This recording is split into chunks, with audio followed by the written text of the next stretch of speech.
ስንት ጊዜ ነው ጭንቅላት ካለን ስንት ጊዜ ነው መታረቅ ያለብን? ስንት ጊዜ ነው ራሳችንን ማጥፋት ያለብን? በሁሉም ነገር ላይ ሰዎች ራሳቸውን ቀይረውና አስተካክለው እኛን ለማጥፋት ተደራጅተው ሲመጡ እኛውን እዛው ነው።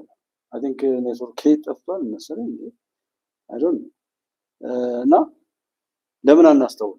ዛሬስ ቢሆን ማንም ምንም ይበል ህወሓትስ ቢሆን የኢትዮጵያን መከላከያ ሰራዊት እንደዛ አድርጎ ከማድረግ በላይ ምን ሊያደርግ ይችላል? ሻዕቢያስ ቢሆን ብለን መውሰድ ያለብን ነገር ነበርና ኔትወርክ ያለ የለም እኮ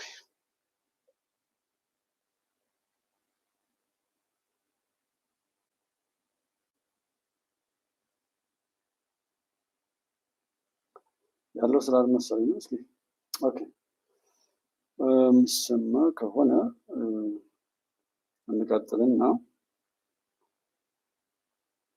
ሌላውንም ማየት ይሄን አንተ ቪላ ቤት ውስጥ እየተኛ ክትፎና ቁርጥህን እየበላ ሀገር ስታበል እኛ ደግሞ ድንጋይ ውስጥ እየተኛ ተፈደዳለህ። አይቻልም። መከላከያ እያሉ የሚውሉ ከአሁን በኋላ መከላከያን በማይገባ ድንበር ከነካ ትቀፈደዳለህ። አይቻልም እንደሱ። ቢኮዝ መከላከያ ከፈረሰ የለንም። አገር ጠብቆ ያለው መከላከያ ነው። መንካት የለብንም። ተይተይ መጠንቀቅ አለብን። ትችት ካለንስ በህግ አግባብ ከሰረቀ አትስረቅ፣ ህዝቡ ከጎዳ አትጉዳ፣ ችግር የለም እሱ። መከላከያን አማራ፣ ኦሮሞ፣ እስላም፣ ክርስቲያን ማለት ግን ወንጀል ነው። አይፈቀድም እሱ። እንደዚህ ዝም ብሎ እያሉ ዲሞክራሲ ነው ሪፎርሙ ነው ምናምን ነው የሚባል ተረት ነው። ጥንቃቄ ማድረግ ያስፈልጋል። እኛም እንደ መንግስት እንደምንጠየቅ አስበን መስራት አለብን። እያንዳንዱ ዜጋ መብት ብቻ ሳይሆን ግዴታው ማወቅ አለበት። መከላከያ እያሉ የሚውሉ ከአሁን በኋላ መከላከያን በማይገባ ድንበር ከነካ ትቀፈደዳለህ። አይቻልም እንደሱ። ቢኮዝ መከላከያ ከፈረሰ የለንም። አገር ጠብቆ ያለው መከላከያ ሀገርን ይዞ አጥንቶ ያለው ስለሆነ መንካት የለብንም። ተይተይ መጠንቀቅ አለብን። ትችት ካለንስ በህግ አግባብ ከሰረቀ አትስረቅ፣ ህዝቡ ከጎዳ አትጉዳ፣ ችግር የለም እሱ።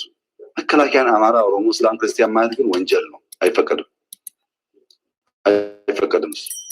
እንደዚህ ዝም ብሎ ከዚህ በላይ ምንም ያሉ ዲሞክራሲ ነው ሪፎርሙ ነው ምናምን ነው የሚባል ተረት ነው። ጥንቃቄ ማድረግ ያስፈልጋል። እኛም እንደ መንግስት እንደምንጠየቅ አስበን መስራት አለብን። እያንዳንዱ ዜጋ መብት ብቻ ሳይሆን ግዴታው ማወቅ አለበት። የኢትዮጵያ ፖለቲካ አሜሪካ መንግስት እንዴት አድርጎ እንደሚያየው መስገድ ተመልከቱ። እንግዲህ ዶክተር አብይ ባወራበት ኢትዮጵያ ስትፈርስ ብሎ የሚለው ሰውዬ መጣና ደግሞ ጠቢብም ጠባብም ልጆች አሏት ኢትዮጵያ የሚል አንድ ልጅ ነበረ። ከሱ አንፃር እስኪ እንስማ። ያውቃሉ እነሱ። አሁን እኮ አሜሪካ እኮ ውጡ እያለች ያለችው 5000 ኢትዮጵያውያን ውጡ እያለች ያለችው እኮ የኢትዮጵያ መንግስት ኢትዮጵያ ሰላም አድርጓል፣ ከዚህ በኋላ ስጋት አይደለም እያለች ነው አሜሪካ። እና ታንኪዩ አሜሪካ። የኢትዮጵያ ፖለቲካ አሜሪካ መንግስት እንዴት አድርጎ እንደሚያየው ያውቃሉ እነሱ።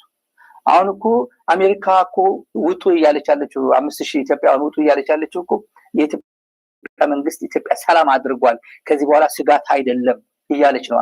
መከላከያ ውስጥ ጉዳዩን መፍታት የኤርትራ መንግስት የኢትዮጵያ መንግስት የውስጥ ጉዳዩን መፍታት ሳይችል ቀርቶ የቀይ ባህር ጉዳይ ያነሳል ብሎ ይከሳል። የውስጥ ጉዳያችን ላይ ሽንኩርት ከታፊው፣ በርበሬ አቅራቢው፣ አማሳዩ ተቀምጦ ሳለ ውስጥና ውጭ የሚለው ጉዳይ እንዴት ይሆናል? መብቃት ነው መፍትሄው። አሁን ለዚህ ምክር ቤት ማረጋገጥ የምፈልገው ኢትዮጵያን መጉዳት የሚፈልጉ ኃይሎች አሉ። ገንዘብ ፋይናንስ ያደርጋሉ። እመኑ እንግዲህ ኢትዮጵያን አይችሏትም። አልፈናል ከሱ።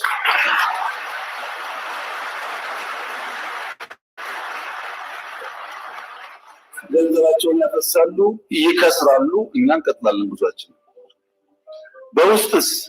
በውስጥ የውይይት በር ክፍት ማድረግ አለብን። ዛሬ ባንዳ የተባለ ሰው፣ ዛሬ ከኢትዮጵያ ተቃርኖ የቆመ ሰው ልብ ገዝቶ በቃኝ ካለ ሁሌ ክፍት መሆን አለበት። ቂም መያዝ አያስፈልግም። የግል ጉዳይ አይደለም፣ የሀገር ጉዳይ ስለሆነ አንዳንዱ ተሳርቦ ሊሆን ይችላል፣ ጎርቶ ሊሆን ይችላል። ልቤ ታድሷል፣ አእምሮ ተቀይሯል ካለ በራችን ክፍት መሆን አለበት ይቅር ለማለት።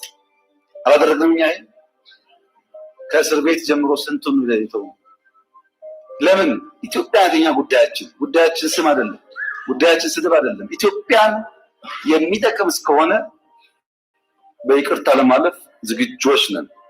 በዚህ ደግሞ በጣም በርካታ ሰዎች በአፋር፣ በቤኒሻንጉል፣ በኦሮሚያ፣ በአማራ በጣም ብዙ ሰው እየተመለሰ መመለስ እኮ ፋሽን ነው። ድሮ መውጣት ፋሽን እንደነበረው መመለስ ፋሽን ነው። ማንም ሰው ለሰላም ዝግጁ እስከሆነ ድረስ ለመወያየትና ለይቅርታ ዝግጁ መሆን ያስፈልጋል። ለኢትዮጵያ ሲባል በቃ ምንም እንትን የለውም እና ይሄ የተሰጣችሁን እድል ዘመኑን ሊያባከናችሁ ሰዎች እባካችሁ እርዳታ የምትረዱ ለኢትዮጵያ ውለታ የምትውሉላት ነገር አለ። በቃ ከፖለቲካ ራሳችሁን አግሉ። እርዳታ ወይም የሆነ ፋውንዴሽን ይቋቋምና ኢትዮጵያ የሆነ የፖለቲከኞች ፋውንዴሽን የሚባልና እኔም ማንም በቻልነው አቅም የሆነ ገንዘብ እየሰበሰበ ጉዳዩን እንደሌላው ሀገር እንኳን በቃ እዚህ ፖለቲከኛ ላይ የነበሩ ሰዎች የሚጦሩበት ፋውንዴሽን ሀብት እየሰበሰብን የምንሰጥበት መንግስትም ቀስ እያለ የሚያስገባበት ነገር ካለው ኦልሬዲ ኦኬ። ምርጫ ቦርድ ላይ ራሱ 100 ፓርቲ ምናምን በሌሎች ሀገራት ላይ የሌለ እድሜ ልክን ደግሞ ጥፋት እንጂ ልማት አሳይተው የማያውቁ ፖለቲከኞችን ከሀገር ከህዝብ እነሱ በሚያጋድሉት በሚያበጣብጡት ህዝብ ላይ የተሰበሰበን ሀብት እንደ እድል ፈጣሪ መንግስትን እንደሚሞክቱ እንደ ተፎካካሪ የሆነ መንግስትን እየሮጡ እያሯሯጡ ሀገርና ህዝብን ተጠቃሚ እንዲያደርጉ የሚችሉ ፖሊሲዎችና ስትራቴጂዎች እንዲቀረጹ እድል ፈጥሯል በሚል በዛ ስሜት የሚከፈለውን ገንዘብ እንኳን በዚህ በፖለቲካ ስም ኢትዮጵያ ውስጥ ጥፋት ሲያደርሱ የኖሩና ወደፊትም በዚህ እንነግዳለን የሚሉ ጥላት ገብቶ የሚሰራበትን መድረክ የሚፈጥሩ ሰዎችን ለመጦር በልዩ ሁኔታ የሆነ ፋውንዴሽን ይቋቋም። እንርዳችሁ ካላችሁ ሂሳብ ስሩ። ምን አመጣን? ፓርቲዎቻችሁን ስማችሁን ዘርዝሩት። ምን ውጤት አመጣ? የመጣውን ነገርስ መንግስትንስ የምንሞግተው እንደዛ ነው ወይ? አንድ ግለሰብ የሚያወራው ስለ መንግስትና እንደ መንግስትን እተካለሁ ብሎ እንደሚወዳደር ፓርቲ የሚያወሩት የተለያየ ነው። እኛም የምንታቸው ለዛ ነው። የህዝብን ችግር እቀርፋለሁ ብሎ የገባ ሰው አንድ ግለሰብ እንደ ራሱ አቅምና አረዳድ የተረዳውን አይነት የሚመስል ከዛም በታች የሆነ ጭራሽ ችግር ለመፍታት ሳይሆን ችግር ለመፍጠር የሚያበቃን ጥያቄ ፓርላማ ላይ ያወጣ ሌሎች የሰሩትና ያወሩትን ነገር እንዳንተች እንኳን ጥቁር መጋረጃ ሲጋርዱ የነበሩ ፖለቲካ ፓርቲዎችን አለም ኢትዮጵያ የምትፈልገው። መንግስትን የሚቀድም አድርገው ሌላ ጉዳይ ነው። በፕላን ደረጃ ግን ተሞክሮችን ከተለያዩ ዓለማት እየቀዳ ኢትዮጵያ ላይ ያለውን እውነታ ተቀብሎ ያንን እውነታ የሚተችበት ምክንያታዊ እሳቤና አመለካከትን የሚዘረጋ የፖለቲካ ፓርቲዎችን ነው የምንፈልገው። አንዱ የምንናደደው እናንተ ዝና ትሆናላችሁ ብለን አለ መንግስትን እንደፈለገ እንዲሄድ እያደረጋችሁ ነው። ጥሩ ተሟጋች ነጥቦችን የሚያውቅ ያንን ጠቅሶ ጉድለቱን የሚናገር ከውስጡ ያሉ ተባይ ሀገር አፍራሾች ስልጣናቸውን እያከራዩ ህዝብን የሚያጫርሱ ነውረኛ ባለስልጣናትን ቆሻሻዎችን እንዳያጸዳ እንዲዘናጋ ተወዳዳሪ ስለሌለ ብሎ እንዲተኛ የሚያደርግ ነው። የኛ ስጋት እንደ ጉባኤ ኢትዮጵያ ይሄ ነው። ተፎካካሪ ፓርቲ እንፈልጋለን። ውድድሮች ጥሩ ናቸው። ውድድሮች ግን ስድብ አይደለም። መሰዳደብን የሚያለማምደን ሞልቷል። እሱ ኖረንበት ተባልተን እዚህ ደርሰናል። ዛሬ ከዛ ከነበረው ነገር ሁሉ አውጥቶ ዘመኑን የሚመጥን እይታ የሚፈጥር እቅድ የሚተል የሆኑ ነገሮችን በሙሉ ሆኑ ብሎ የሚቀበል ለምሳሌ ሰብአዊ መብት ተጥሷል የሚለውን ይቀበላል። ሰዎች ተፈናቀሉ የሚለውን ይቀበላል። ቤት የሌላቸው ሰዎች ቤት ተሰጣቸው የሚለውን አያወራም። እንዲህ አይነት የተዛነፈ እይታ ያላቸው ሰዎች እኛን ሲያጠፉን የኖሩ ሲያጠፋፉን የቀጠሉና ወደፊትም እኛን ለማባላት የተቀጠሩ ሀገራዊ ጠላቶቻችን የላኳቸው የእነሱ ወጥንጨቶች ናቸው። ድምዳሜያችን በዛ መልኩ ነው። ከዚህ ውጡና በምክንያት ሞክቱ። ለምሳሌ ከቦሌ እስከ መስቀል አደባባይ ላይ ያለው መንገድ ከሆነ ስፋቱ በዚህ ልክ ነበር መሆን የነበረበት። ወይም የተሰራ ፕሮጀክት ወር ሚስጥር ካገኛቸው ኦልሬዲ ግን እንደ ጥናት እዚህ ሀገር ኮሪደር ማለት እንደዚህ ነው፣ እዚህ ሀገር ግን የሆነው ነገር ይሄ ነው የሚል ምክንያት ከህዝብ ጋር ቀርባችሁ ህዝቦች ተበደሉ እያላችሁ በተለያየ መልኩ የምትሽለኮለኩትን ህዝብ ጋር ቀርባችሁ አንድ ቦታ ላይ የተወሰኑ ህዝቦች ሰዎችን ይዛችሁ እኮ ብታወሩና በእውነት አላማችሁ ሰዎችን ለመጉዳት አለ ሰዎችን ለመጥቀም ሌሎችም እንዳይጎዱ ለማድረግ የምትችሉ ፖሊሲ የምታመጡ ከሆነ በዛ መልኩ ከህዝብ ጋር ቀርባችሁ ብታወሩ አበክራችሁ ግን የስብሰባ ቦታ ተከለከል ምርጫ አማራጭ የለንም ምንም ነገር የለንም የሚል ብሶትና ነውር ነው። ያ ብሶት ባይኖር ለምሳሌ ሰላም የለም ኢትዮጵያ ውስጥ እሺ ሰው የተፈናቀሉ ችግር አለ ዘረኝነት አለ ኦኬ አለ ይህንን ልታወሩ የፖለቲካ ፓርቲ ያቋቋማችሁ ሰዎች ምን ታደርጋላችሁ? መጥተው እሱን እኮ እኔም አወራለሁ ሁሉም ይነግራችኋል። እናንተ እኮ ተቋቋማችሁ ብለን የምናስበው ያን ችግር ልትፈቱ እንጂ ችግሩን ልትታርቁልን ማለት ነው። ብዙ ያልገባውና ደብረ ብርሃን ላይ ትናንት እንዳልኩት በብዙ ሺዎች የሚቆጠሩ እንደ አዲስ ወለጋ አካባቢ ላይ ሰዎችን የማፈናቀሉ ሁኔታ ቀጥሏል። እሱ ብቻ አለ አንድ ደብረ ብርሃን ላይ ያየሁት ከዛ ከስደተኞች ካምፕ ላይ ወንዶችንም ሴቶችንም ልጆች እየሰበሰቡ ወደ ሳውዲ እንወስዳለን በሚል እያታለሉ ከዛ ችግር እንደሚወጡ ዝጋር ተርከው ሲያበቁ የመን ላይ ግን አግተው ይዘው ብር አምጡ የተባሉ ሰዎች አሉ። እነዛ ቦታ ጅም ካገኟቸው ሰዎች መካከል እነዚህ ነው ብር ላኩ አትላኩ የተባሉ ሰጣ ገባ ውስጥ የገቡ ቤተሰቦች አሉ። 200 ሺህ ብር አምጡ ተብሎ ማለት ያ ፖለቲካ ነው። ሰዎችን ማፈናቀል በችግር ውስጥ ማኖር ከዛ በኋላ ለህገወጥ የሰዎች ዝውውርም ለፖለቲካም ለምንም ነገር ማለት ነው። ከዛ ቦታ ላይ ቪዲዮ ማንሳት አትችልም ማለት ምንድነው ስላቸው እዚህ አካባቢ ላይ እንግዲህ ከዛ ጋር የተያዙ ኃይላት ያ ነገር ላይ አይፈቀድም ማለት ምንድነው ልላችሁ የፈለግነው ፖለቲከኛ ነኝም አመራር ላይም እንደዚህ ነኝ የሚለው ነፃ አውጪ ነኝ ታጋይ ነኝ የሚለው ሁሉ ህዝብን በማጥፋት አቅሙን የሚበልጥ ነው። ከዛ ለመውጣት አስተዋዮችን ነው ፖለቲካ ፓርቲዎችም ቢሆኑ ፖሊሲዎችና አመራሮችን ካላሳያችሁ ተውት። አማራ ፋኖ ሸኔ ህወሓት ሻዕቢያ እያላችሁ የምትሉት ነገር ቢኖር ይሄ ነው። ዶክተር አብይ የሚናገረው መከላከያ ላይ አፋችሁን የከፈታችሁ ሰዎች የመኖር ያለመኖር ጉዳይ ነው። ሀገር አለኝ የለኝም አለው ተነስተው የምትሉ ሰዎች መከላከያ ስላለ ነው እናንተ ተነስታችሁ ተነስታችሁት ነው። የመጨረሻው ቀይ መስመር ነው። በሁሉም ነገር ላይ በፖዚቲቭ ለመሳተፍ ጥረት ማድረግንና እየበላን ነው ሀገር የሚያጋድለንን ሁሉ ግን ፖለቲከኛ እያሉ መሄድ ጥፋቱ ላይ ነው እንጂ ማወቅ ነው። የነፋስ መውጫ የላይ ጋይንት የዙሪያው አካባቢ ነው።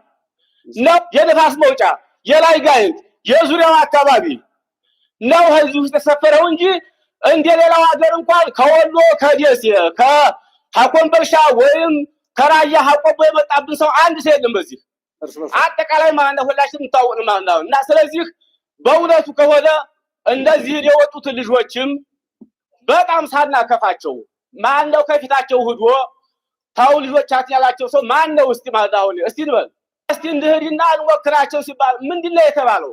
ማን ነው ደስተኛ የሆነው? አይደለም። እስቲ ሄደን መስዋዕትነት ስንሆን እስቲ ማለት አሁን ወንድሞቻችን ሄደን እስቲ አይ እንግዲህ በቃ ስለፈጠራችሁ በቃ እንግዲህ እንበላቸው እስቲ። ከመንግስት አካልም ጫው እንግሊዝ የለም ወይ? የሰው ገንዘብ ግም ነው፣ የሰው ደም ግም ነው። የመንግስት ሰራተኛ በዛ በተወከለበት ይጠየቃል። የሃይማኖት በዛ ማለት ባወቀው ይጠየቃል። ከዚህ ጥያቄ ውስጥ እንውጣ፣ እንሸምግ፣ ወንድሞቻችንን እናንጣቸው። ሀኛቅም በላይ ሆኑም አማራ ካለም እነዚህ ሰዎች ተናግረዋል። ግን እንዳልኳችሁ መንግስት በራሱ መዋቅር ነው ራሱን እያጠፋ ያለው። ስለዚህ እነዚህ ሰዎች የሚናገሩትን ነገር ራሱ እዛው በነበረው አዙሪት ውስጥ አሁን እስኪ አስቡት። ፕሮፌሰር አስራት ተገደለ ብሎ የተነሳው ዶክተር አምባቸውን ተገዳይ፣ ጀነራል አሰማውን ገዳይ አድርጎ ለልቅሶ እንኳን አብሮ እንዳይቆም ያንን ህዝብ አደረገ። ከዛ በኋላስ ጉባንተ የሚባል ልጅ ተገደለ። ከዛ ከፍ ያለው የሚባል ልጅ ገደሉ። እኔም መተማ አካባቢ ላይ ሁሌ የምናደደው ብታምኑም ባታምኑ ብርሌው የሚባል አንድ ጀግናን ቅማንትና አማራ በሚለው ግጭት ላይ አንድ ሰው ብቻ ሞቶ ይመጣል? ጦርነት ከፈትን ብለው ጀግኖችን ከጀርባ መጥተው የነሱን አስከሬን ብቻ ይዘው ነው። ዳመነው የሞተው ሌላ ቀን ነው። ብርሌው የሞተው ሌላ ቀን ነው። ግን ሌላ ሰው አልሞተም። በቀጥታ ብርሌው ብቻ ተገደለ ተብሎ የብርሌውን አስከሬን አምጥተው አስረከቡ። ከሆነ ጊዜ በኋላ ደግሞ አሁንም በሽመለ ማነው በለምለም ተራራ በሚባል ጉባኤ ጀጀቢት እንደዚህ በሚባለው ወደ ሽንፋ አቅጣጫ ማለት ነው። ይሄኛው በዚህኛው በመቃ ዙሪያ ላይ ባለው ነው ብርሌውን መጀመሪያ የገደሉት። ከዛ በኋላ ደግሞ ላመነው የሚባለው ሄደው እሱን ብቻ ገለው መጡ። ጦርነት ከተካሄደ ሌላ ሰው አይቆስም። ጉዳዩ ጀግኖችን እያሳደዱ መግደል ነው። ለምን አንድ አይደለንም? ከቤታችን አንዋደድም፣ ፍትህ አንወድም፣ ሰውነትን አንወድም። ፍቅርን አርክሰናል፣ ሃይማኖትን አርክሰናል፣ ስልጣንን አርክሰናል፣ አብሮነትን አርክሰናል፣ ሀገርን አርክሰናል፣ ጀግንነትን አርክሰናል። ለሰው ሊያገለግል የመጣ ነገር ሁሉ ሰውን ረግጦ እንዲሄድ አድርገናል። ለሰው ልጅ መገልገያ የሆነው ገንዘብ ሰውን እየረገጠ ሰውን ለፈለገው ነገር እንዲውል አድርገናል።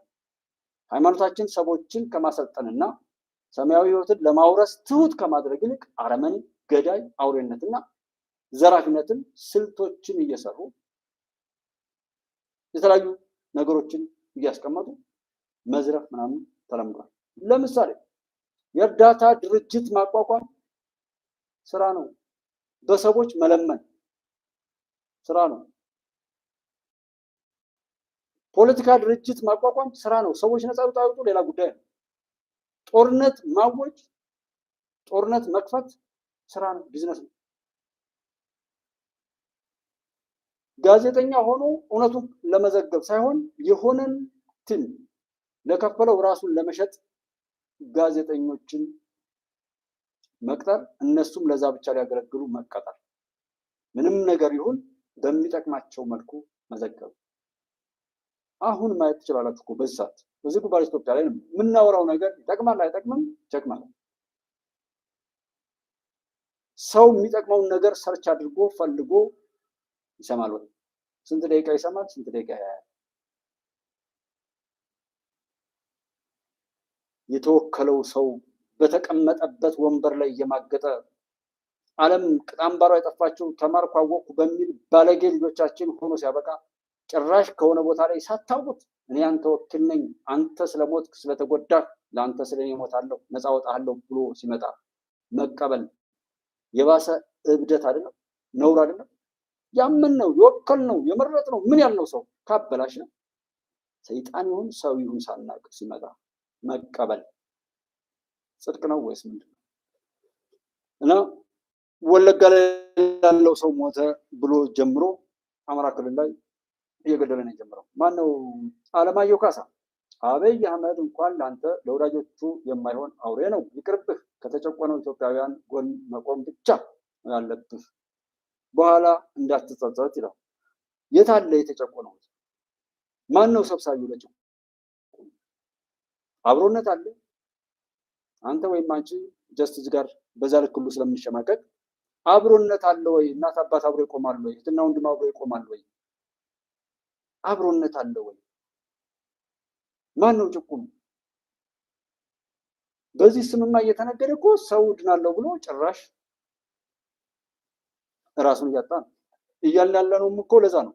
እናስተውል፣ እንጠይቅ፣ እንመርምር። ስንቀጥልም ሆነ ስንጀምር ባለቤቶች እኛ እንሆን ነው ያለው።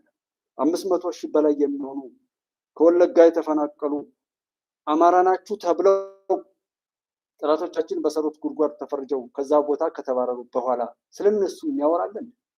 ትንሽ ትልቁ የሚዘምረው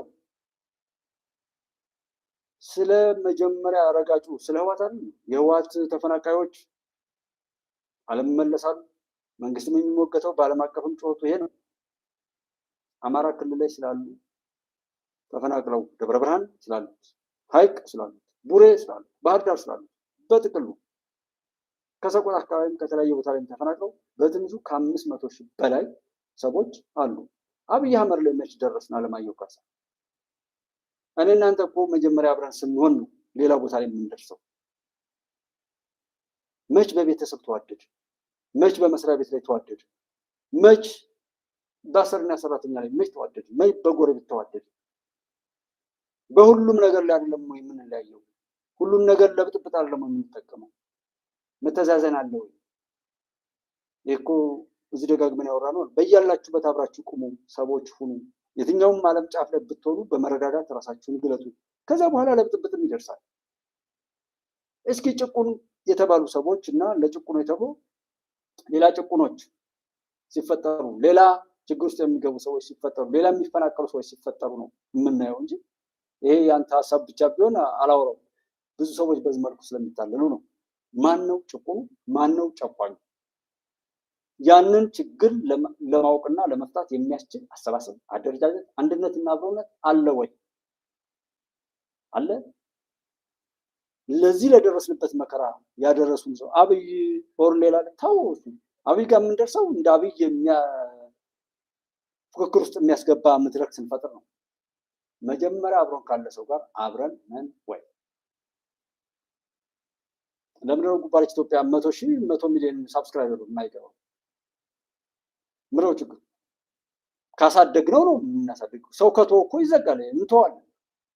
ምንም እንደዛ አይነት ነገር እንትን አለ። ምና እውነት ሰው ከጠላ እውነተኞች ይበዛሉ፣ ውሸት ከጠላ እንደዚህ እና በሚዲያ በፕሮፓጋንዳ በቢዝነስ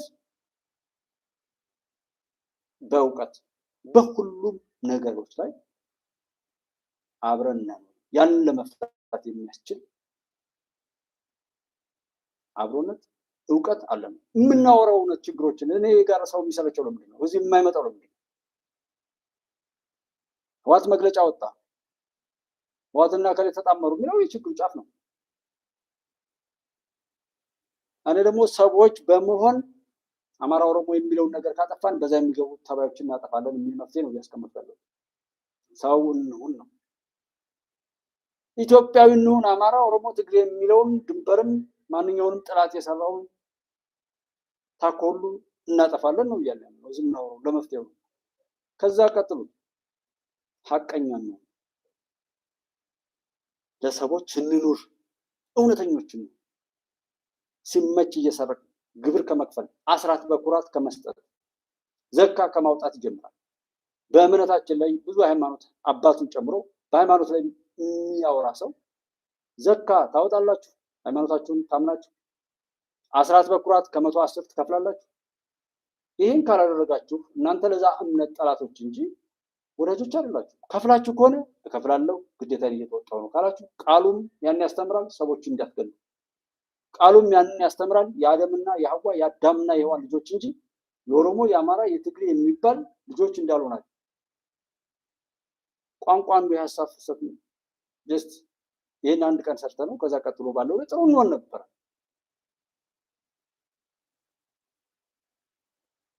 ቋንቋ የሀሳብ ማስተላለፊያ መስመር ነው። ላይክ አሁን ይሄ ኔትወርኩ የተቆራረጠ ምናምን ያስቸግራል። ሀሳባችንን የምንወያይበት ከተለያየ ዓለም ላይ ሆናችሁ 20 ሰዎች አላችሁ። 20 ሰዎችን የተገናኘንበት ኔትወርክ የሚባለው ወይም ኢንተርኔት የሚባለው ነገር አገናኝ።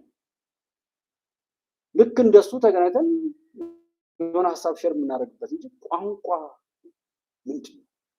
ቋንቋ የሰው ልጅ ማገዳደል አለበት። ቋንቋ የሰው ልጅ መወሰን መቻል አለበት። በዚህ እንኳን የሚታለልና ከዛ ሳይወጣ በመልክ በትኩረት ራሱ አይቶ ቢሳሳት እንኳን እመክራለሁ፣ ዘክራለሁ፣ አድነዋለሁ ብሎ ከማለት ይልቅ ለመግደል የሚቀነው እንዴት ቀን ነው? ሰው ማዳን ሳይችል እንዴት መግደል ተመቸው? ሰው መስራት ሳይችል እንዴት ማፍረስ ቻለው? ሰው በጎ ነገርን ግማሹን አይቶ መጥፎ ነገርም ግማሹን እንዲያይ ፍትሃዊ ለመሆን ነው ይባላል። በጎ ሀሳብ ያለው ሰው በሙሉ የአብይ የብልጽግና ከዛ ምንድነው ደግሞ ቴክኖሎጂ ምናምን ሲመጣ ይሄ ሰይጣን ትምህርት ምናምን ይለዋል። መጀመሪያ ወቁት የምታወሩት ስለ ብልጽግና ከማውራት ራሳችሁን ማስተዋወቅ፣ የራሳችሁን አቋም መሄድና ጭቁንነትን ለማስቀጠል ነው። ሲያንስ የሻዕቢያ ልጆች ሻዕቢያ የሰጣችሁ ነፃነት ነው ኢትዮጵያ ላይ ስለ ጭቁንነት የምታወሩ?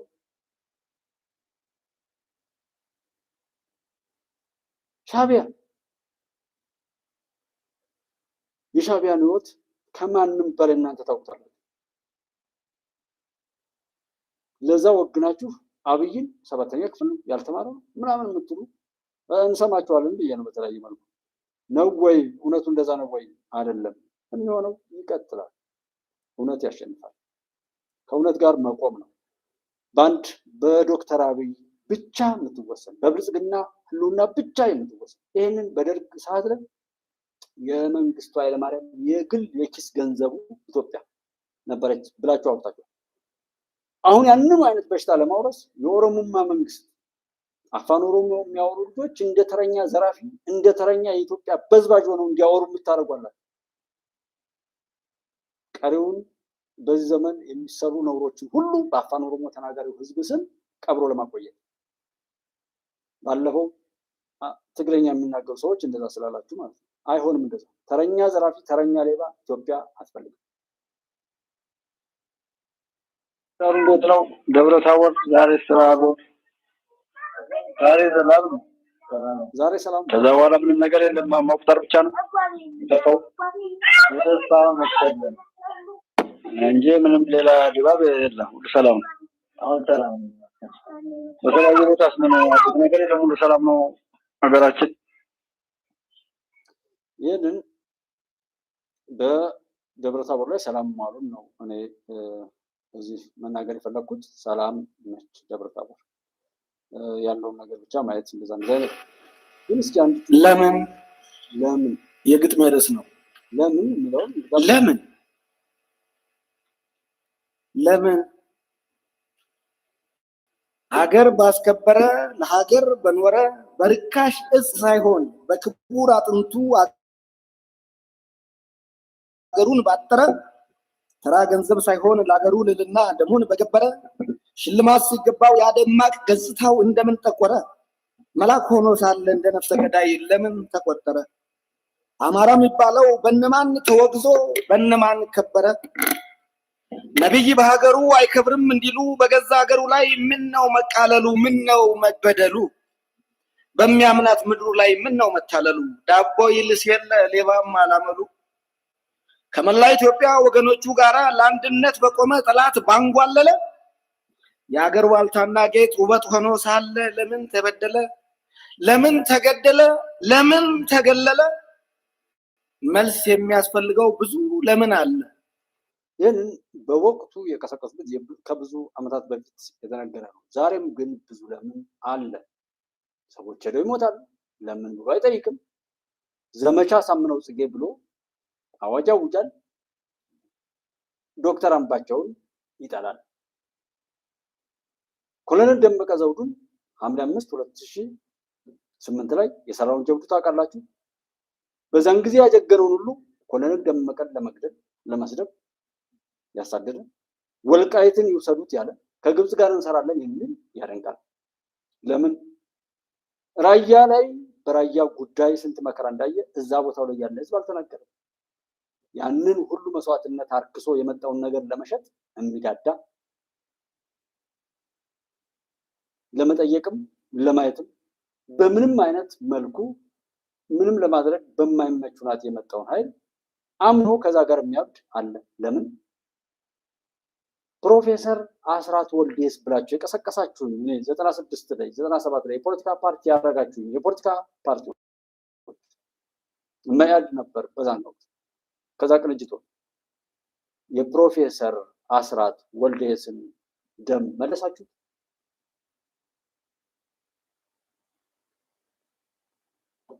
ዛሬም ጀነራል አበባውን ትሰድባለህ፣ ተመስገን ጥሩውን ትሰድባለህ፣ አረጋ ከበደን ትሰድባለህ።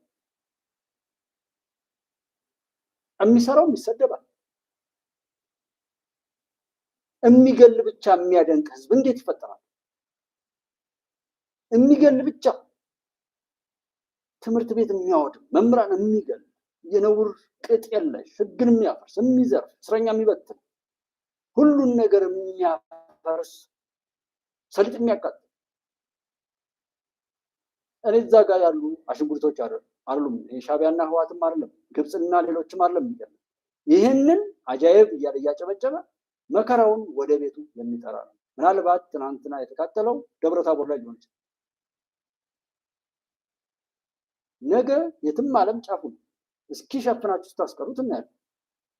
ኢትዮጵያ ውስጥ ሰዎችን እንዲሞቱ፣ እንዲጠፋፉ፣ እንዲሰቃዩ የምታረጉ የትኛውም ዓለም ያላችሁ ሰዎች ፍርዱ እናንተ ጋር ነው። አማኞች ከሆን እስኪ ዛሬ ጸሎት እናድርግ። ፈጣሪ ይፍረድ በየእምነታችን። የእምነቱ መለያየት እምነት ላለው ሰው ልዩነት የለው። ለማያምን ለተቀሸበ እይታው ማንነቱ ሁሉ ተመጥኖ ለተሰጠው እንደ ጋሪ ፈረስ ለተሸፈነ እንደ ቁስ ራሱ ለተሸጠና ለተለወጠ ሰው ሊሚቴሽን አለ። አማኝ ለሆነ ግን እስከ አሄራ እስከ ሰማያዊ ሕይወት እስከ ዘላለማዊ ሕይወት ስለሚል በዛ መነጽር ሁሉ ነገር ማስተካከል ይችላል። አማኝ ከሆነ ፈጣሪ ይፍረድ እና ሁሉ ሰው የራሱን አስተዋጽኦ ንግግሩን፣ ገንዘቡን፣ እውቀቱን፣ ሰውነቱን ማንኛውን ፈጣሪ የሰጠውን ሀብትና ጸጋ ሁሉ ለምን አዋልኩ የሚል ከራሱ ጋር ሂሳብ ቢሰራ የሚል ማጠቃለያ እንትን ብለን ሌላው ደብረ ብርሃን ላይ አንድ ቅድም ከነገርኳችሁ ላይ አንድ ሰው አስገብተን የሚጠይቀንን እንትን ብለን እንሄዳለን። እዛ ቦታ ላይ ቪዲዮውን እናመጣለን። ሌላ ሆት ኢሹ ሲመጣ ከእሱ አንጸርተው ነው እንጂ ልጆቻቸውን ተፈናቅለው ከዛ መምጣታቸው አይደለም። አሁንም እየተፈናቀለ ነው። እዛ ያሉትን ደግሞ ከ13 ዓመት በላይ ያሉ ሴቶችንም ወንዶችንም ሳውዲ ሄዳችሁ የእናት አባቶቻችሁን ችግር መፍታት አለባችሁ፣ እሱ እንድታደርጉ እኛ እንረዳችኋለን ተብሎ ለህገወጥ የሰዎች ዝውውር ሰለባ ሆነው የመን ላይ ታስሮባቸው እስከ 200 ሺህ ብር የተጠየቁ ሰዎችን አግኝቻለሁ። ባለፉት ማክሰኞና ረቡዕ ዕለት እዛ ነበርኩኝ እና እስኪ ሰዎቹ ካልተኙ የነበረውን ነገር ንገሩ። እኔ ከራሳቸው ብንሰማ የተሻለ ስለሚሆን ማለት ነው።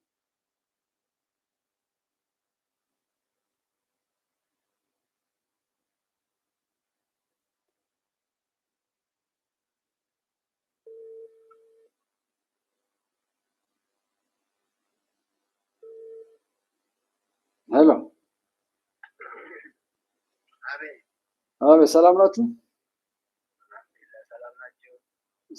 ሰላም። እሺ፣ እስኪ የነበረው ትንሽ ሰዓትም ትንሽ ነው ያለኝ፣ ግን የነበረውን ከሰው ልጅ ጋራ ያለውንና እሱ ላይ ያሉ ልጆች ወደ የመን የሄዱበትን ሁኔታ እንዲሁም ደግሞ አጠቃላይ መፈናቀሉ አዲስ የተጀመረም የተባለውን ነገር አጠር አድርገው ያሉ ችግሮች እንደው እዚህ በሚዲያ ላይ ብንናገረው ጀስት መፍትሄ ለማምጣት እንጂ ወቀሳ ለማብዛት ስላልሆነ ቢፈቱ የምትሏቸውን ነገሮች ቅሬታ ካለና የመን የሄዱ ልጆች ደግሞ ምን ሁኔታ ላይ እንዳሉ እዚህ ያሉት ወንድሞቼ እንዲሰሙ ፈልጌ ነው። እስኪ ንገሩን፣ እሱን አጠር አድርጋችሁ። መርሃባ። እሺ፣ መጀመሪያ እናመሰግናለን ወንድማችን አስተዋሽ ባጡበት ሰዓት ላይ ይህንን ሀሳብ በማንሳት በጣም እናመሰግናለን። ልጆቹ የሄዱት በማታለል ነው። እንግዲህ 3 ዓመት 4 ዓመት 5ኛ ዓመት የያዙም አሉ። ሸራ ውስጥ ተቀምጣችሁ ከምትበሰብሱ እኛ በድርጅት እንከፍልላችኋለን፣ እዛ ሰርታችሁ ትከፍላላችሁ፣ ድርጅት ጋር ካምፓኒ ነው የምናስገባችሁ በሚል ቤተሰብ ሳይሰማ እንቢተኛም ሆኖ እየሰሙም የሄዱ ያው እንደዚሁ ሰርቶ ለማግኘት አታለው ነው የወሰዷቸው። ከወሰዷቸው በኋላ ብር አንጧሩ እየተለማመነ የተከፈለም አለ። ውጭ ደግሞ ወይ ሚስቱን ወይ ልጁን አንዷን ልጇን ይዞ እንትን ሚስቱን የላካለ። ከዛ መንበዳደር የተወሰኑ ሰዎች ከፍለዋል። የኔ አላገኘሁም። ያው አስቸጋሪ ነገር ላይ ያለ ነው። ያው 15 ቀን እየሆናቸው ነው። አሁን የወለጋው ጉዳይ በህጋዊ ሸኔ ነው እየተፈናቀለ ያለው። ህጋዊ ሸኔ ስል ቢሮ ህጋዊ ሸኔ የሚባለው ምን አይነቱ ነው? ህጋዊ ሸኔ ብዬ የምጠራው ለውጡን ያልተቀበለ በብልጽግና ማሊያ የሚነግድ ይህን ለውጥ ሪፎርሙን ያልተቀበለ ግልጽ ነው። ኦኬ።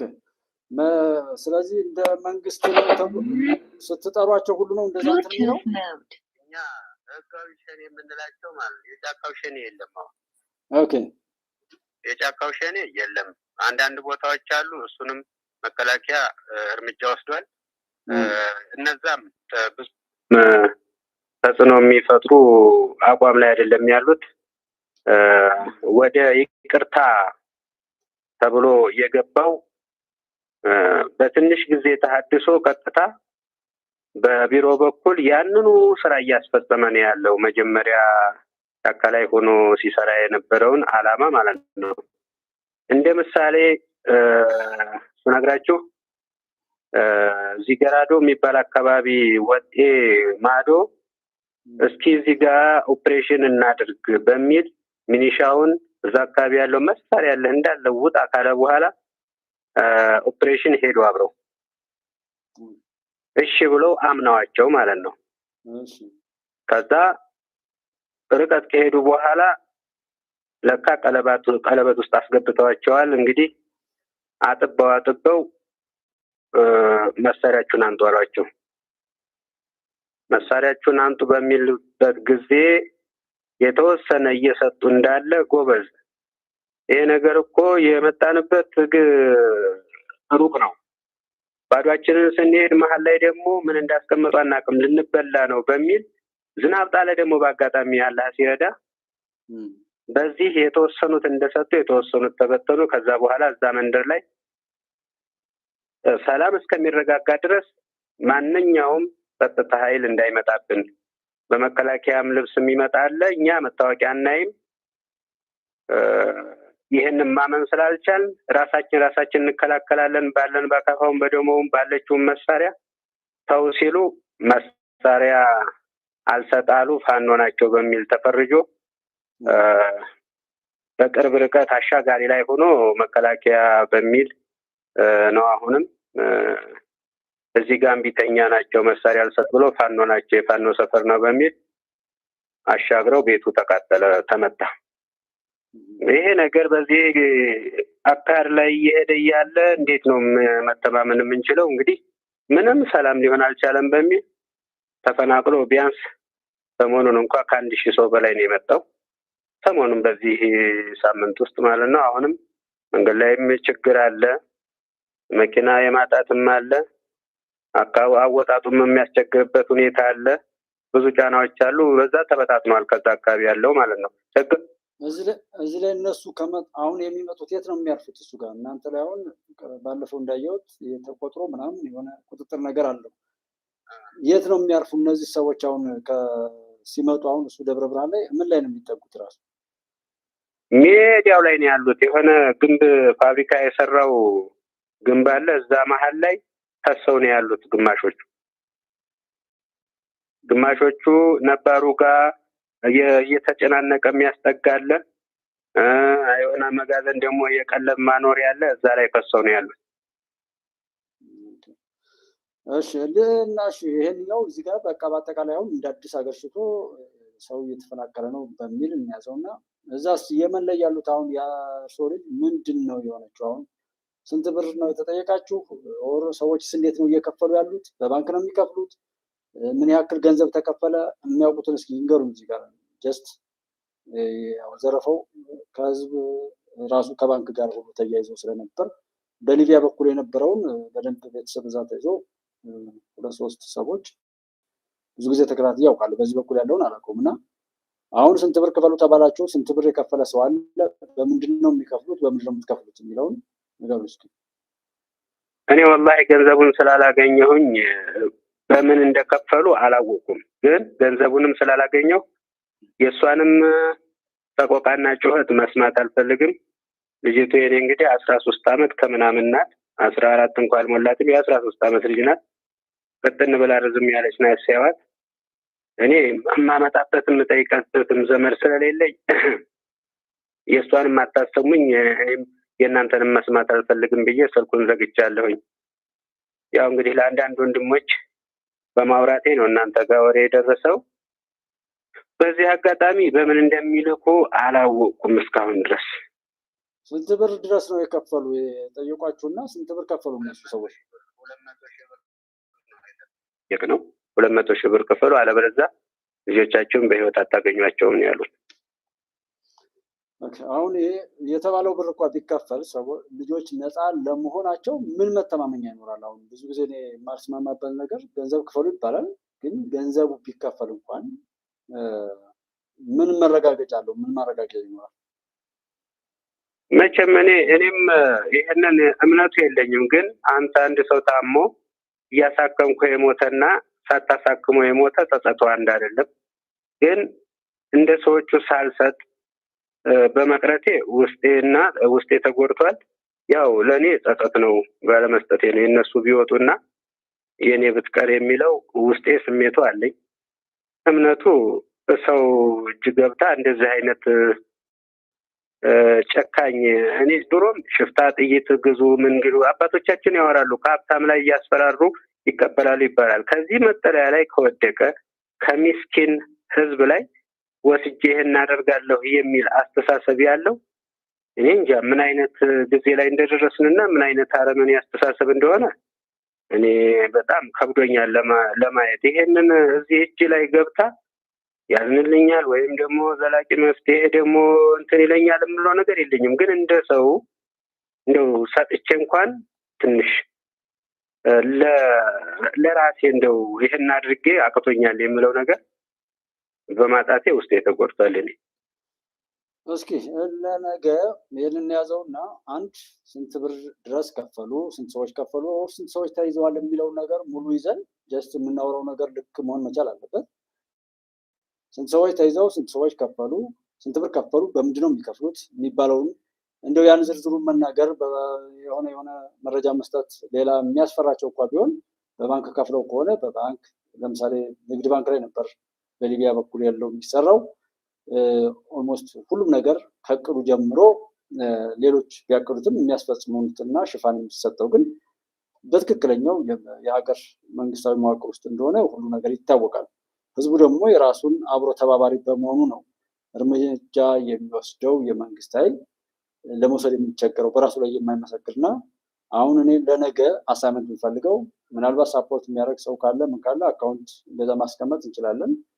ከዛ ባሻገር ግን ስንት ብር ከፈሉ፣ እንዴት ከፈሉ፣ ስንት ሰው ተይዟል፣ በምታውቁት መረጃ መሰረት በምንድን ነው የከፈሉት ያለውን አጠቃላይ ደግሞ ዊሽንግ ይህን ቢከፈል እርግጠኛ ናቸው ወር አይደላችሁም የሚለውን ይሄ ቢከፈልስ ለምን ያን የተፈለገው ነገር ልጅቱ የመዳኗ ኦር እነዛ ልጆች የመትረፋቸው ጉዳይ በምን ሊጠየቅ ይችላል? እንዲህ አይነት ደህንነት የማስጠበቅ መንግስትንም ለመጠየቅ ወይም መንግስት የሚረዳበት ሁኔታ እንኳ ቢኖር በጸጥታ በደህንነት ጉዳይ አማራጮች ካሉ አብራችሁ የዛ ችግር ልጆቻችሁ የሄዱባችሁ ቤተሰቦች የሆናችሁትን ነገር እስኪ ነገ ደውልና ያለውን ነገር በደንብ አውጥተን እዚህ ጋር ያሉ መልካም ወንድሞች ካሉ ያን ጉዳይ በዲፕሎማሲ ሊሆን ይችላል፣ በገንዘብ ሊሆን ይችላል፣ በተለያየ መልኩ ነገሩን እንዲያግዙን በኩባር ኢትዮጵያ ስም ጥሪ ነው የማስተላልፈው። በችግር ላይ ችግር መሆኑና የፖለቲካው ጨዋታ ይህን ያክል የሰው ልጆችን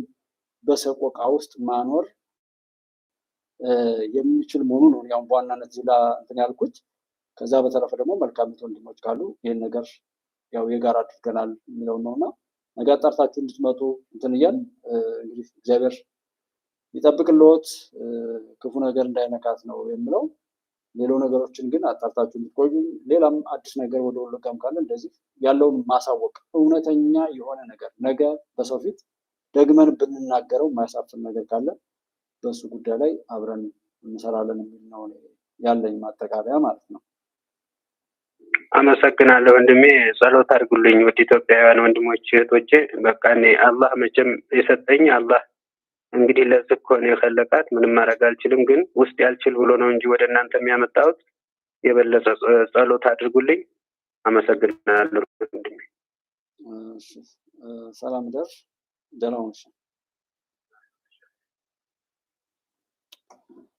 ይሄኛው አሁን በዋናነት እስከምታሳዩ ትናንትና ተቃጠለ፣ ወደመ፣ ከዛ ማንነት ዘመቻ ይሻ ህፃን ፌቨን፣ ከዛ ጎንደር ላይ የ2 ዓመት ህፃን የሆነው እና መሰል እንዴት ማልቀስ እንዳለብን የእኛን ሰስብለት እያዩ እየተከተሉ አሩሲ አካባቢ ላይ የሰሩት ጥቁማ በሁሉም ቦታ ላይ የሚያደርሱትን ድርጊት ሁሉ አይታችሁ እንደ ጀግና ሰብስበው የሚግቷቸውን ሁሉ ግተው አሳብደው ካስገቡ በኋላ አቃጥለው ሲቃጠሉ ምላሽ ሲሰጥ ደግሞ ንጹሐን እየተባለ መጀመሪያ ጀንጅኖ በማስገባት ከዛ ደግሞ እነሱ ከሞቱ በኋላ የእነሱን አስከሬን እየቆጠሩ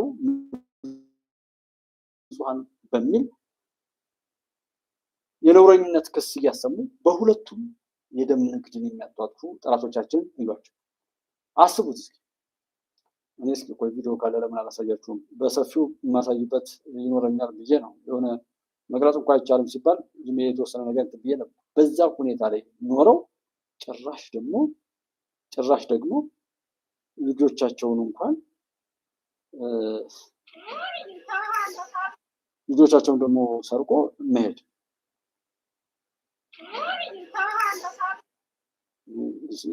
ያስቀረው መስሎኝ ይህችን ቪዲዮ አስቀምጥ ያው ያሉበት ነው።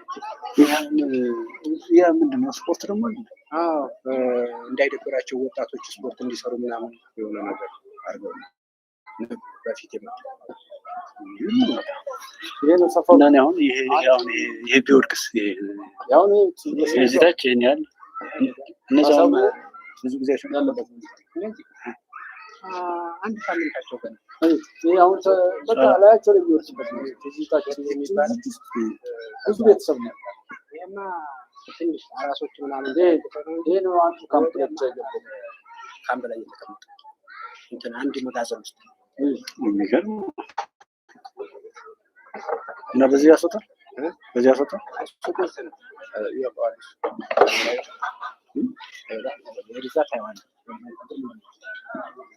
እኔ እንኳን እንደፈለኩኝ ሆኜ ቪዲዮ ማንሳት በቃ ከዚህ ላይ ባለስልጣናት ለእነዚህ የመጣውን ብስኩት ለነጋዴ የሚያስረክባል ሱቅ ራሱ የሚያመጡት እዚህ ላይ ያሉ ልጆች ምንም አይነት ችግር ቢደርስባቸው ማንም እንትን እንዳይላል። ይህ ሰፈሩ ይሄ ነው። እዚህ ላይ ነው የሚኖሩት። ስለነዚህ አንድ ሰው ያወራል። አንድ ሰው ከዚህ መሀል ላይ ደግሞ ልጅን ወስዶ 200 ሺህ ብር አምጣ ለራሱ የሚበለው አጡ። እንደዚህ ሽታውን ተውት። በተለያየ መፋሰሻ ባለመሰራቱ ከንዶ ምናምን ሁሉ በጣም የሚያሳዝን ነገር ነው ብናገረው ትንሽ ስለሚሆን ማለት ነው። ከዚህ መሀል ላይ ስትራቴጂው አንድ ነው። ሰውን ተስፋ ማስቆረጥ፣ ማበጣበጥ፣ ሀገሩን ጥሎ እንዲሸሽ ማድረግ፣ በሀገሩ ላይ ተስፋ እንዲቆርጥ ማድረግ፣ ከዛ የባህር ሲሳይ ማድረግ ወይም ሌላ ቦታ ላይ አግቶ እንደዛ ማሰቃየት፣ ከዛ ይኸው እየተሰቃየ ለዜጎች እኮ አልደረሰም የመንግስት ብሎ ማለት፣ በዚህ ጋር ጦርነት፣ በዚህ ጋር ኮንትሮባንዲስት የጦር መሳሪያ ማለት፣ በዚህ ላይ የገጽታ ግንባታ ከጦርነት ውጪ የማታውቅ ሀገር አድርጎ ማስኬድ፣ ችግር ማውራት፣ ችግር መፍጠር፣ ችግር መተረክ፣ ችግር መሸጥ እና ችግርን እያባዙ ነው። ወለጋ ሰው ሞተ ብሎ የተቀሰቀሰው ሰው ስልክ ማውራት አይችልም። አማራ ክልል ተሳቆ ምናምን እኔ ራሴን ፋዘር ሲሞት ልቅሶ አላልኩም። ከዚህ በላይ ምስክርነት እኔ ለእውነት ከሆነ ወለጋ የተፈናቀለው ይኸው በዚህ ልክ እየተሰቃየ ነው። እዛ ጋር ስልጣኑን የሚሸጥ ወይም ምናምን አለ። ለዚህ ሁሉ ታጣቂ የመለመለው ወያኔን ያገለግል የነበረው መከላከያ ብለው የነበረው እኮ ነው።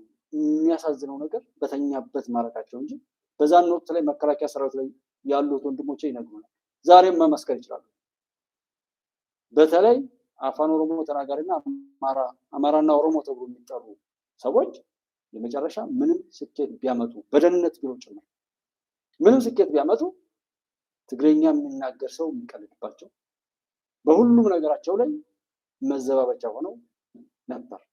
ያን ሁሉ ቅማንት የሚለውን እዚህ ከሚሴው ኦሮሞ አማራ ክልል ላይ ሽናሻ እንደዛ የሚባለውን እዛ የማውቀውን በደንብ ማውራት ስለምችል ከመመልመል ትጥቅ ይደርሳቸው የነበረው በጸጥታ ኃይሎች እንደነበር ያንን ነገር ሲያፋፍሙና ስትራቴጂ እቅዱን ሁሉ ከመስጠት ጀምሮ ፖለቲካው የሚሰራው በመንግስት መዋቅር ነው። እሱን ለማጋለጥ ህዝቡ ለምን ችግሩ አላስተማረውም ለምን አብሮ አልቆመም የሚለው እንጂ በፊት የሚታዩት አይጠፉም። ሸኔ የሚባለው አይጠፋም። ኦነግ ተስማማው ሲል ሸኔ ተብሎ እኮ ሌላ ነው ፈጥሮ ሄደው። ፋኖ የሚለውን ስምም የሰጣቸው ሌላ ነው። ፋኖ ላይ ያለ ተባለ ሰው በሙሉ ቢሞት ወይም ቢቀየር ወይም ሰላማዊ ቢሆን ያ ስም ባለጌዎች ሁሉ የሚባለጉበት ስም ሆኖ ይቀጥላል። የአሸባሪ ስም ሊያደርጉት ይችላሉ። ህወሓት የሚለው እንደዚሁ፣ ሻዕቢያ የሚለው እንደዚሁ። በዚህ ጉዳይ ላይ የምናያቸው ሰዎች ወይ በሞት ወይም ደግሞ በሆነ ነገር ከዛ ካሉበት እብደት ቢወጡ አይጠፋም። ህወሓት ስንት የተበታተነ፣ ፋኖ ስንት ሰው ገባ፣ በየቀኑ ስንት ሰው ተቀየረ፣ ስንት ሰው ተሸኘ። ግን አሁንም ፋኖ እስከሆነ ነገሩ አለ ተብሎ ነው የሚወራው።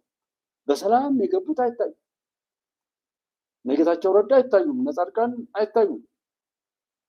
ስምረት ፓርቲ መቋቋሙ አይወራም። ህወሓት እስከ ሙሉ ክብሩ አለ ነው የሚባለው። ሀራ መሬት የሄዱት የሰላም ኃይሎች አይወሩም። ሁሉም በዛ ተሸፍኖ የሚመጣው ያ የጥፋት ስም በሌሎች ጠላቶቻችን የተሰጠ የሚኖር ነው። ሁሉም ሰው ቢቀየር ያ ስም እኛን ለማጥፋት ስለተሰራ እንዲቀጥል የሚደረግበት ነው ማለት ነው። እና እዛ ተፈናቀሉ የተባለው እዛ ላይ ያለው ስራ አልተሰራም። ጭራሽ እዛ ያሉት እኮ በሰላም ወጥተው እንደ የደቡብ ፋኖ አቋቋም፣ ወለጋ ፋኖ አቋቋም፣ ከነሱ ጋር ከኛ ጋር ይሰራሉ እያሉ እንደውም እዛ ጋር ሰርተው ይኖሩ የነበሩ ሰዎችን ሁሉ እየበከሉ ከኦሮሚያ ክልል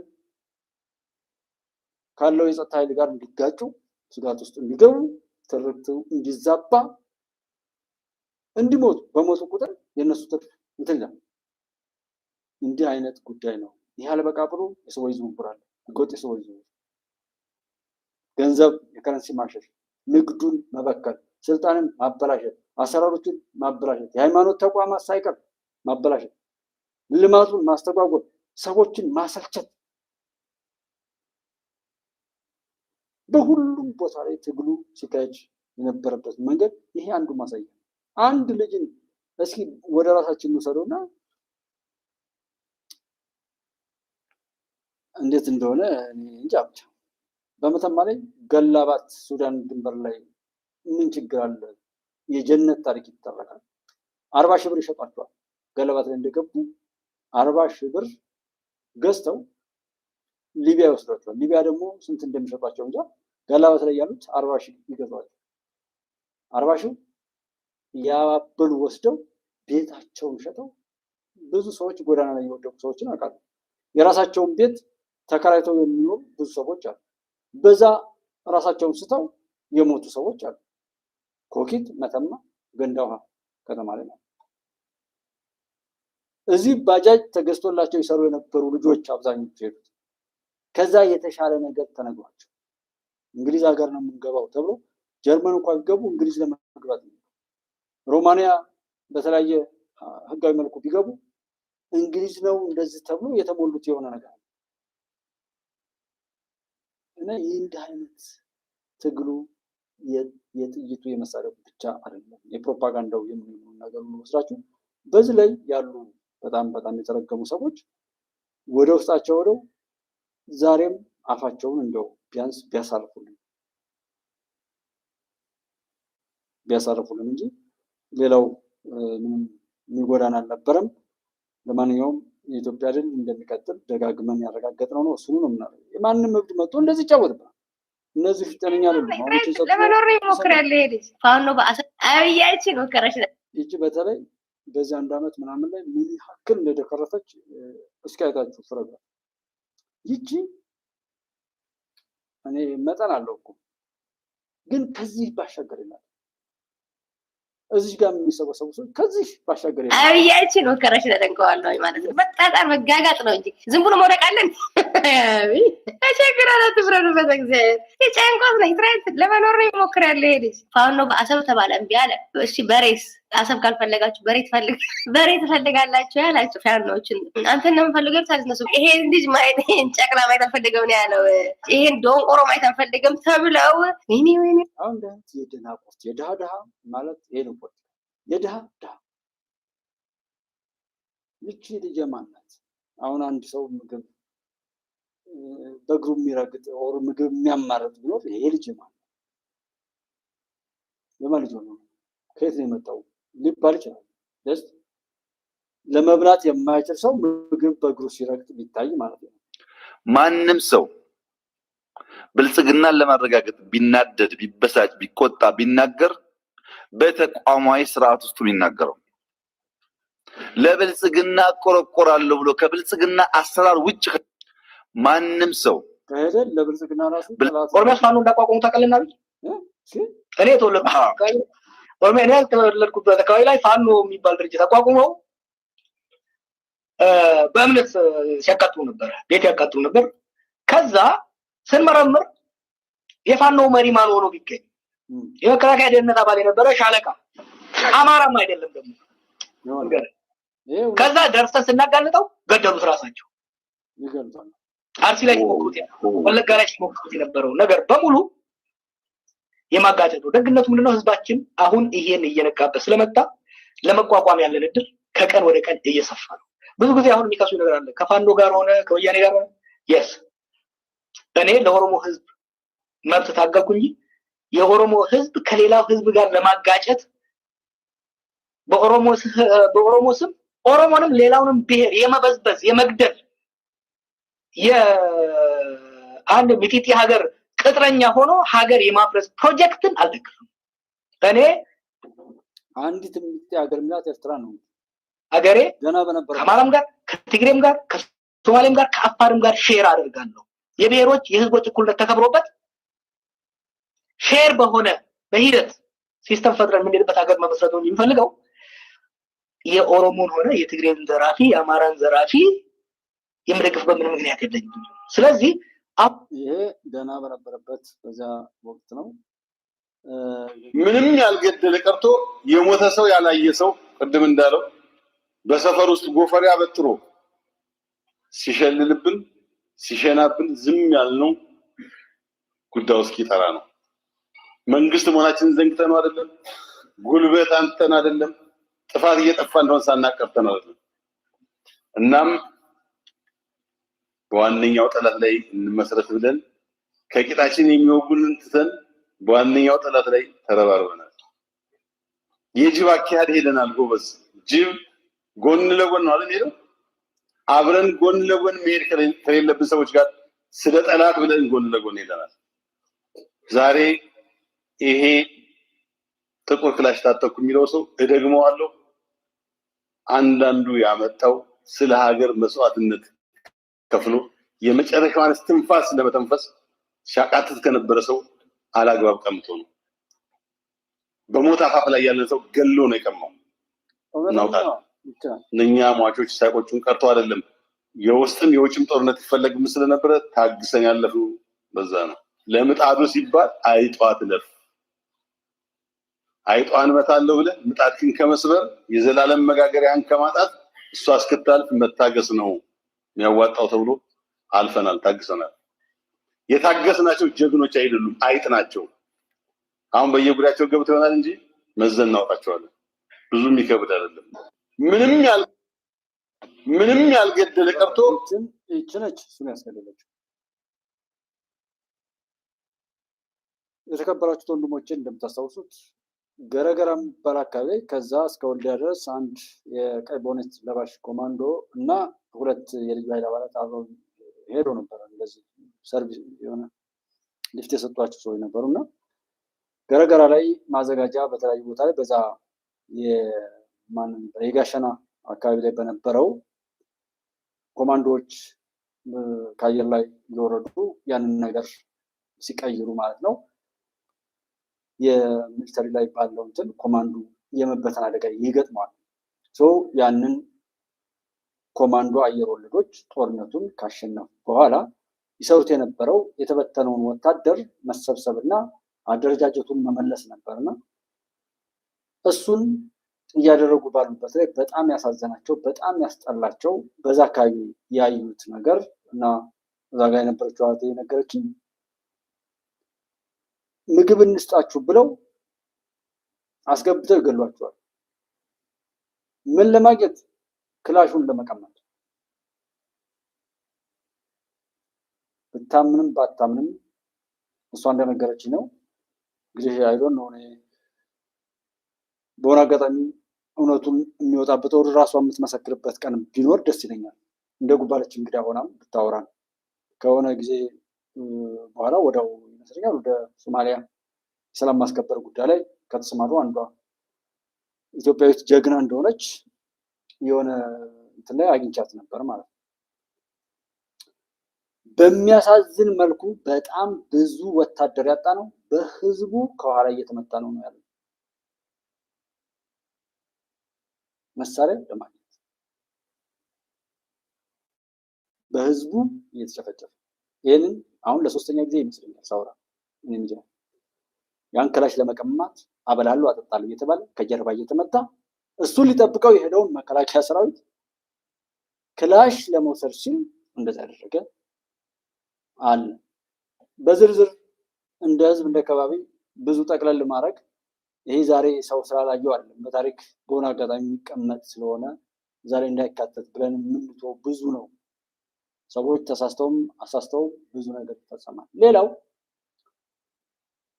የወያኔ ጦርነት ሳይጀመር ጭልጋ አካባቢ ቅማንትና አማራ ተብሎ እዛ ላይ ኮንታክት አለና ልጆች የልዩ ኃይል አባላት የሚያስኮበልል ኃይል ነበር። ስራ አለ። ስንት ሺህ ብር ነው እናንተ? 4,000 ብር ሰው እኔ 10 ከፍላለሁ ብሎ የኔንም አሁን ደጋግሜ ያወራሁት ምን ማለት ነው? 10,000 ብር እንከፍላለን የኛን ስራ ትሰራለህ። ታዲያ መቼ መልቀቂያ ላስገባ ብሎ አንድ የኔ ቤተሰብ ማለት ነው አይ ልዩ ኃይል ተቋምን ከለቀቅማ አንፈልግም። እኛ የፈለግነው እዛው አማራ ክልል ልዩ ኃይል ላይ ሆነህ የኛን ስራ የምትሰራ ከሆነ እስከ 10,000 ብር እንክፈልህ ሲሉት አይ እዚህ ሆኜ እዚህ ምን ልሰራ እንደዛን ነገር አልፈልግም ብሎ የቀረ ቤተሰብ አለ። እኔ በወቅቱም ያን ያህል አላጋንን ነው ማለት በዚህ ልክ የጥፋት ኃይል ወር ያንን ለማሸፈት ወይም ምናምን ለማድረግ ይሆናል ብለን እሱም ያን ያህል ትኩረት አልሰጠውም። እኔም ጀስት እየገቡ ሳቦታጅ እንደዚህ የመፈጸምን አይነት ልምዳቸው ነው በሚል እንጂ በተጋነነ መልኩ ተቋሙን ገልብጦ አማራ ክልልን ለማጥፋት ያውሉታል ብለን አልጠበቅም። ከዛ በኋላ የሰሜኑ ግጭት ምናምን ተፈጠረ። ከዛ አዳዲስ ወጣቶች ወደ ልዩ ኃይል እንዲገቡ ተደረገ። ያ ልጁ የነገረኝ ነገር ሌሎች ብዙዎች ገብተውበታል እንደማለት ነው። ልዩ ኃይል ናቸው። ያንን ክብራቸውን ለሌላ አካባቢተዋል። እዛ ቦታ ላይ ያንን ተቋም ሊያጠፉ ነው የሚሰሩት እንጂ ያንን ተቋማቸውን ሊጠብቁ አልነበረም። እንዴት ተረጋገጠ? ዶክተር ገንፎና መስከረም የምትባለዋል ንግግራቸውን ማስታወስ በቂ ነው። ያ ቲም ነው እንደዚህ ቀስ በቀስ የተቀየረው። ይህን የሚመስል በጋዜጠኞች በሃይማኖት ቦታው በየትኛውም በንግዱ ዓለም ላይ በደንብ ነው የሚሰራው። በንግዱ ላይ አንድ ወቅት ላይ የግንባታ ማቴሪያሎች ውድ ሆነው እንዲጠፉ የተደረገበት ስንት ብር ታተርፋለህ? ነጋዴው አይ በወር 30,000 ብር አተርፋለሁ። ታተርፋለህ? ኦኬ እኔ 60,000 እሰጥሃለሁ፣ ምንም አይነት እቃ የለም በል ወይም 3 እጥፍ 4 እጥፍ አድርገህ ሽጥ ይባላሉ ነጋዴዎች። ሰው እንደዛ እየተደረገ ይሰራ ነበር። ሳቦታጅ ሰዎች ናቸው። ከረንሲ ማሻሽ የዛቅር አመራር ልፍስፍስ ሰዎችን አምጥቶ መሾም ከዛም ሁልጊዜም በውርደታቸው እንዲቀጥሉና ዛሬ የሰሩት ስህተት ነገ የጠላትን አጀንዳ ለማስፈጸም እንዲተጉ እንዲያስገድዱበት እያደረጉ ያሰሯቸው ነበር። ዛሬ የሚያጠፉትን ነገር እየተናገሩ ነገ የፈለጉትን ለማሰራት ማለት ነው። በልዩ ኃይል ላይ ይህንን በደንብ ያየሁበት ያንን ኃይል ይሄ የት ሊሆን ማፈሪያነት ወይ አልተጠቀማችሁ ወይ አልተጠቀም እኔና እናንተ የሚመስሉ በድህነት ላይ ያለ ሰዎች ወይም ተጎጂ ሆነን እድሜ ልካችንን ወጣትነታችን ዘመናችንን እነዚህ ጥቂት ባለጌና የተረገሙ ሰዎች በሃይማኖት አባትም በባለስልጣንነትም በፖለቲካም ቤት የሚቀመጡ ክብረ ቢስ ሆነው እነሱ ያቆሸሹትን ሁሉ እየጠረግን ስንሰቃይ የኖሩ ሰዎች ደግሞ ዛሬም ከነሱ ጋር አብሮ መጮህ በጣም መረገም ነው። ያሳፍራል። የድሃ ድሃ ማለት ይሄ ኢትዮጵያና ኤርትራ ተጣሉ፣ ኤርትራና ኢትዮጵያ ተጣሉ። ጥምዶን ተናናንተና ፈጠሩ። ሲያስጠላ ችግር ለመፍጠር የሚጠራቀም ችጋራ ነው። በውርደት የኖረና ውርደት ክብሩ የሆነ ተላላኪ ባንዳ ተጠራቅሞ ለሌላ ባንዳነት የሚሰባሰብበት የቆሻሻ ጥርቅም የወራዳ ስብስብ። ይህ ምን ብለን እንደምንገልጻቸው አናውቅም። ስታስጠሉ ግም ለግም ምን አይነት ቀፋፊ እንደ ኃጢአትም ምን አይነት ኃጢአት ሰርተን እንደሆነ አላውቅም። እንደነዚህ አይነት የተረገሙ ሰዎች መፈጠራቸው ተፈጥረው እድሜያቸው መርዘሙ ዛሬም እድሜያቸው አለማጠሩ። በቻልነው አቅም ለመፍትሄው ራሳችን እናዘጋጅ። ምክንያቱም የዘራነው የምናጭደው እኛ ስለሆንን ማለት ነው። ድሉን ማንም ይሁን ማንም መጓተቱ ነው የሚደንቀኝ።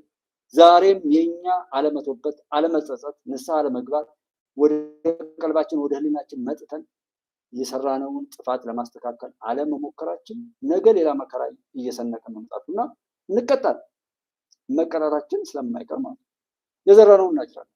እንደሱ አይነት መከራችንን ለማራዘም የሚሄዱ ሰዎች እንጂ ፍርዱ ይቀራል ወይ? አይቀርም። ሁሉም የዘራውን ያጭዳል። አብይ አልገባኝም የምትሉ ለ7 ዓመት ኮርስ አድርገን እዚህ ጉባኤች ኢትዮጵያ ላይ ተናግረናል።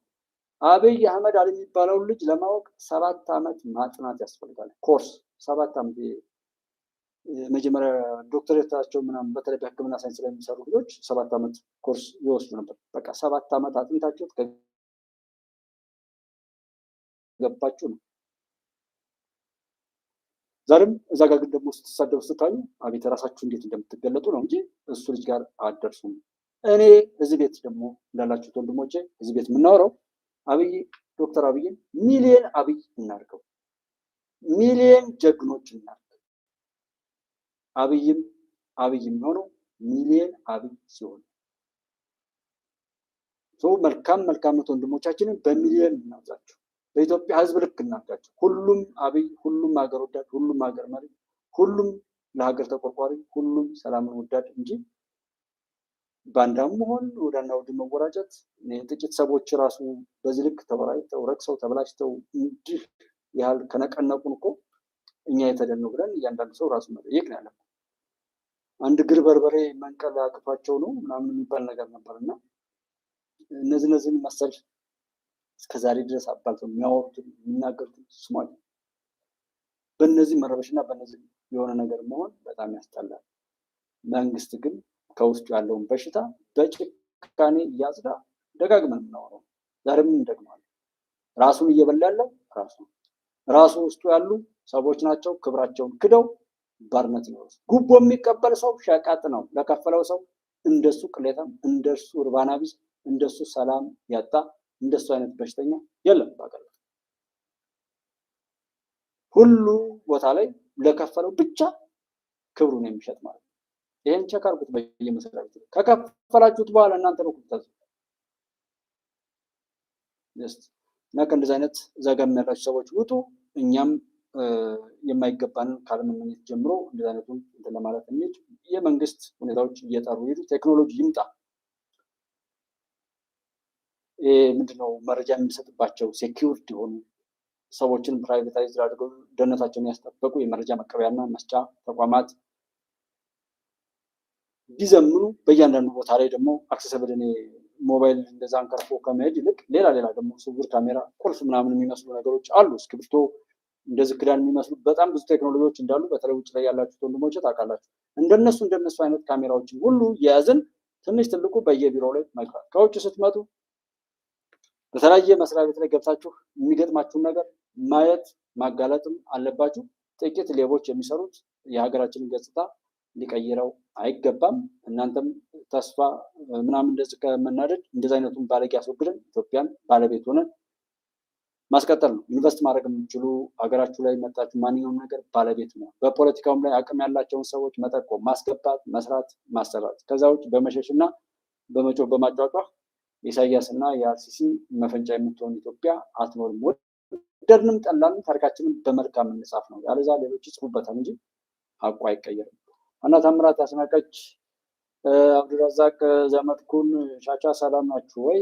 አብራችሁ ስለነበራችሁ አንማ ሁላችሁም ባህላችን ወዳችን በጣም አመሰግናለሁ። ኢትዮጵያ ድል ይቀጥላል። በሁሉም ቦታ ላይ ያለው ነገር ሰላም ነው። ፍጹም የተረሳ በሚመስል መልኩ ነው። ደብረታቦር አካባቢ ላይ ያለው ሰላም ነው። ወልዲያም አካባቢ ሁሉም ነገር ያው ደብረታቦር አካባቢ የነበረው ጫጫታ፣ ከዛ ውጭ ምንም ነገር እንደሌለ ነው። መተማ ዙሪያ፣ ጎንደር ምናምን ጎንደር ሲባል ነው የሞር ሰሜን ጎንደር፣ ማዕከላዊ ጎንደር እና ደባርቅን፣ ምዕራብ ጎንደር ደግሞ መተማ አካባቢ ላይ ነው እና በዛ አካባቢ ላይ ያለው በሙሉ በጣም መልካም ነው ማለት ነው። ይሄ እዚህ ጋር ያለው ቁጭት ህወሓትም ከራሱ ከላኪዎቹ ጋር ሆኖ የተገመገመበት እና ውርደቱን የተከናነበበት አስቸኳይ ጊዜ አዋጅ መታወጁም ሆነ ሌሎች ነገሮች ደግሞ ግፊቶች እየመጡበት ያለው ነገር ነው። ዋናው ይሄ የአፍሪካ አንድነት ድርጅት 39ኛው ጉባኤ በሰላም ይጠናቀቅ እና ከዛ በኋላ ብዙ መጠናቀቆች ይፈጠራሉ ብለን እናስባለን።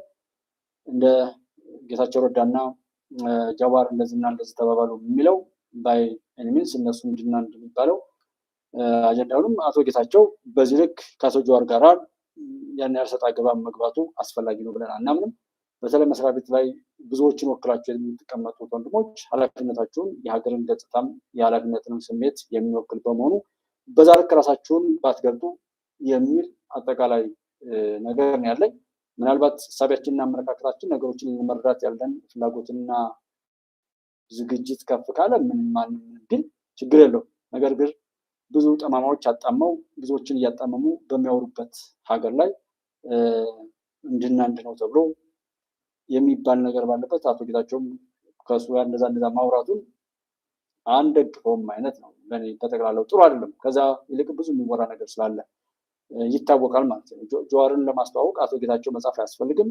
አቶ ጌታቸውን ጃዋር ሊገልጡ አይችልም። ራሳቸውን በራሳቸው በስራቸው የገለጡ ስለሆኑ እንደ መንግስት ኃላፊነት ላይ ያላችሁ ግን ትዊተር ላይም አቶ ታዬ ደንዳም ጨምሮ በማህበራዊ ሚዲያ ላይ የምታካፍሉት ነገር የብዙዎችን ድካም ከንቱ የሚያስቀር በመሆኑ ራሳችሁን ብታቀቡ መንግስትን በዚህ ላይ ጠንከር ያለ ነገር ቢያደርግ ጥሩ ነው እና ስለዚህ